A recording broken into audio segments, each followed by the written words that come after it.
On n'en parle pas assez, mais Ramdam, il y avait des trucs spéciaux là-dedans. Je me demande s'il commence à avoir du poil, lui. Niveau narratif, les autres trucs spéciaux, on en reparlera une autre fois. Parce que l'émission jeunesse Ramdam était connue pour un procédé très spécial. Un aparté.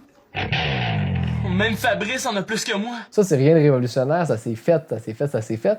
Mais eux, ils ont comme poussé ça une autre coche plus loin, mais c'était tellement bien fait qu'on s'en est pas trop rendu compte. Parce que quand t'as un personnage qui fait ça, s'adresser directement à la caméra, il se pose un peu à ce qu'on appelle un méta-narrateur. C'est-à-dire, c'est lui qui contrôle la façon qu'il va aller raconter l'histoire. Mais la plupart du temps, ça va être un personnage qui va entretenir ce lien-là un peu comique, humoristique, de confident même avec le spectateur-spectatrice. Alors que dans Ramdam, c'est toute la gang. Tous les personnages font ça quasiment. Donc, ce que ça fait, c'est que c'est pas juste un personnage qui a un pouvoir magique, mais c'est plus un dispositif qu'on utilise et qu'il y a plein de personnages qui peuvent l'utiliser. Même des fois, ça fait bizarre parce que t'as une scène où est-ce que t'as deux personnes qui se parlent entre elles et chacune va aller parler au spectateur en à côté. C'est comme si t'avais une deuxième discussion en parallèle entre le spectateur puis le personnage, puis les personnages entre eux autres. D'autant plus que des fois, les personnages, ils contrôlent le temps pour te faire vivre la façon qu'ils ont perçu ce qui vient de se passer.